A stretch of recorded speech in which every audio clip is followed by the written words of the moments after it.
Welcome to the Vegan Pulse. I am your host, Nancy Arenas, with another segment of Making Sense with Gabriel, with our guest, Gabriel Gaarden. Stick around. We'll be right back. Hi, Gabriel. How are you? Doing well. How about you, Nancy? I'm doing good. Glad to be here again on another segment of Making Sense with Gabriel. Me too. Now, the question for this time is, can you obtain adequate calcium from plant foods or fortified foods? Great question, Nancy. And the answer is a resounding yes. So there's a little bit of fear mongering out there that if you don't eat dairy from cows, which is rich in calcium, that you may need to be concerned about calcium, but it's not the case. We definitely want to concentrate though on calcium is an important nutrient though.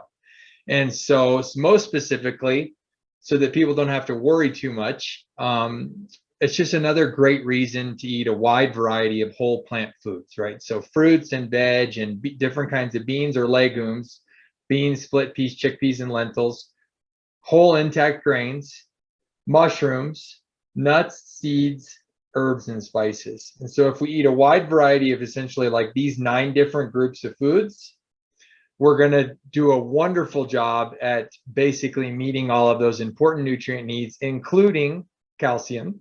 Excuse me. I got a little something fuzzy in my throat. So that's number 1. And then number 2, of course, is we can also focus on foods that are rich in calcium. So dark leafy greens are a big one. I think beans are another one. Certain types of nuts and seeds. I can just do a quick Google search here. Plant foods rich in calcium, and anybody can do this, right? And you'll get some things that turn up, but yeah, some of the top hits are going to be those dark leafy greens. And most specifically, when we're talking about dark leafy greens, there are certain dark leafy greens that happen to be really high in a certain nutrient called oxalates. And oxalates will tend to bind calcium in our gut, and they'll pull it all the way through and we'll eliminate it. And so it prevents us from absorbing the calcium, or at least a lot of the calcium. We certainly will still absorb some. And so spinach happens to be really high in calcium, but it's also really high in oxalates. And so even though spinach is a really healthy food and people should eat plenty of spinach, especially if they like it, but they shouldn't think of it as being a great source of calcium, although it has a lot of calcium. Because of all those oxalates, they're going to bind a lot of the calcium and they're going to prevent us from absorbing it. But there are other dark leafy greens also very rich in calcium, like kale, like collard greens, just 2 examples. But there's also mustard greens, turnip greens, watercress, right? So think about all these other different types of greens. We know that dark leafy greens are some of the healthiest foods on the planet. So as often as we can incorporate them into our routine, the better. And I'll give people a few tips about how to do that when I finish this explanation. So we want to incorporate those foods regularly, and especially those foods, other types of greens like the kale and the mustard greens and the collard greens. They're really high in calcium, but they have lower amounts of oxalates. So that's awesome because those oxalates aren't going to get in the way. We're going to absorb a lot of that calcium. And that calcium is actually even more bioavailable or more easily absorbed than the calcium in dairy or the calcium in cow's milk. And so that's great news because with dairy, we get the baggage, right? You get the bonus of, this is a term that I learned from Dr. Michael Greger at nutritionfacts.org. You get the bonus with or without the baggage. So you get the bonus of calcium with the baggage of the saturated fat and the animal protein and other ingredients that we really don't want to consume when we're eating dairy or drinking milk. And isn't it true, excuse me for 1 second, but isn't it true also that the calcium from dairy is not actually absorbed as much as that of the leafy greens that you just talked about, because they have the same thing?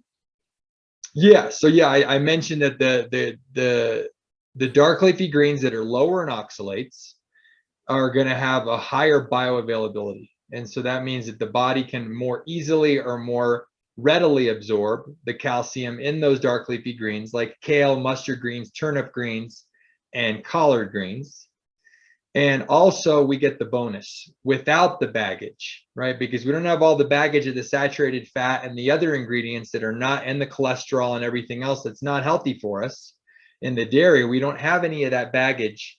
We only get the bonus with dark leafy greens, because with dark leafy greens, we get all the phytochemicals, the vitamins, the minerals, the fiber, all these different things that dairy does not contain. Yes, dairy has some vitamins and minerals, but not nearly the kind of diversity of vitamins and minerals that we're going to find in dark leafy greens.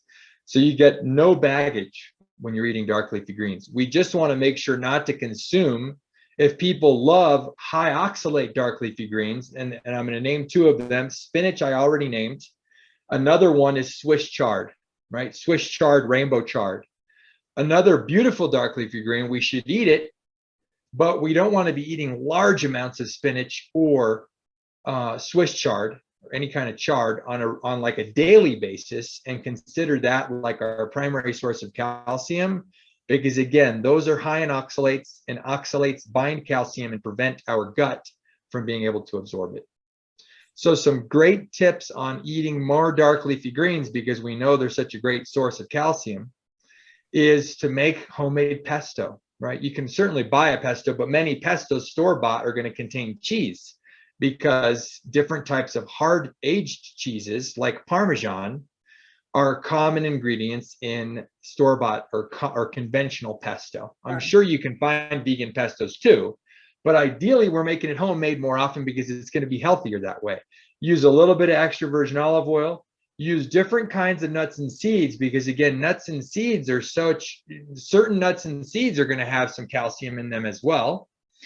But then also they help us to absorb some of the other wonderful vitamins and minerals and phytochemicals that we find in sources like dark leafy greens that are just full of all these beautiful nutrients for our bodies. So that fat in the nuts and seeds can help us absorb certain vitamins and minerals that are super important for our bodies. So, and then they're going to add flavor and texture, right? So, and think diverse here, right? The pine nut is the classic nut that's used in pesto. But let's think more creatively here. We can use almonds, we can use cashews, walnuts, you can use different types of seeds like sunflower and pumpkin. And so I'll throw 1 or 2 or 3 different kinds of nuts and seeds anytime I make a homemade pesto. And then I'll throw 1 or 2 or 3 different types of dark leafy greens in there. And then I'm getting this wonderful, diverse bounty of nutrients, right? So I'll throw kale in there. I'll throw different types of herbs like parsley or cilantro in there. And those are other types of dark leafy greens as well, those different herbs. Wonderful nutrient profiles. And so we can get a lot of, and it's an easy way to get greens in, because who doesn't love pesto? You know, you can put it on bread, you can eat it with tortillas, you can eat it with just beans and rice. It's delicious that way. Of course, you can put it on a whole grain pasta. You know, it's a classic ingredient for pasta. And so pesto, I'm telling you, you can make it in a blender or a food processor. And it's a great way to get those dark leafy greens. And then it's going to be a great way to make sure we're meeting those calcium needs. Another thing, like you mentioned, fortified plant milks and or calcium set tofu. Other beautiful ways to get calcium. And then I personally drink just a very simple West Soy, or Trader Joe's makes an organic soy milk that's just water and organic soybeans, because I don't like a lot of the other additives that they throw into. They shouldn't be a huge problem for folks that want to get some extra vitamins and minerals like calcium in with the different types of fortified plant-based milks, but they tend to throw in added sodium. Sometimes they tend to throw in added sugar and other stuff that I don't personally want to drink. So another cool tip that you can use is if you're making a homemade plant milk or soy milk, where you're not going to get all those additives in, you can get this red algae supplement. I think Now Foods is a company that makes it super affordable, because you only need to add a little bit. And there's a nutritionist named Simon Hill. He runs this great website called Plant Proof, this great podcast. And he recommends putting in about 300 milligrams of calcium per cup, more or less, like 250 to 300 milligrams of calcium. You can just shake a little bit of that red algae powder into your, like in my case, my organic soy milk that doesn't have any calcium in it. You don't taste it, but that's going to be another great way that you can make sure that you're getting plenty of calcium every day, because again, calcium is an important nutrient. We want to make sure we're getting enough of it to help support the strength of our skeleton, right? The strength of our bones. So I hope that gives people some great tips. That, I think, was marvelous. I enjoyed everything you said.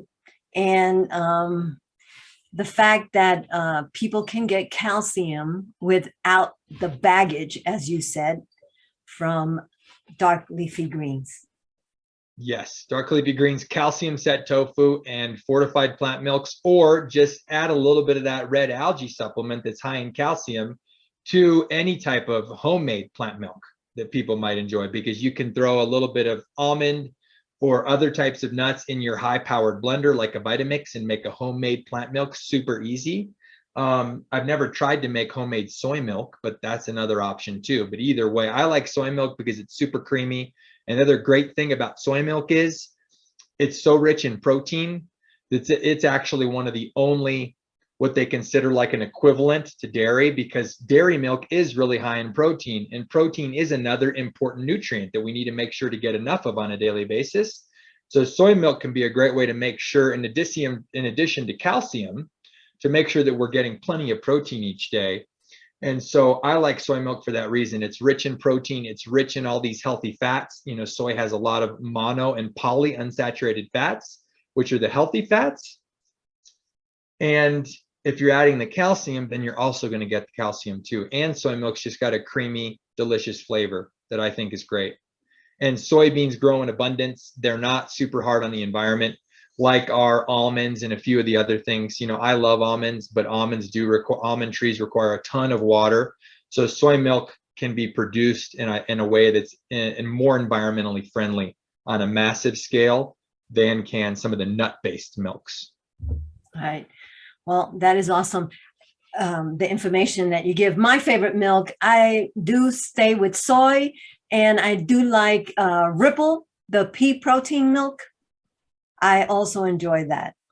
Yes, Ripple and soy are the only two that would be broadly considered like good equivalents for dairy, right? Most of the other nut-based milks are not, because they just don't have the protein and the same kind of nutrient profile that you would find in dairy.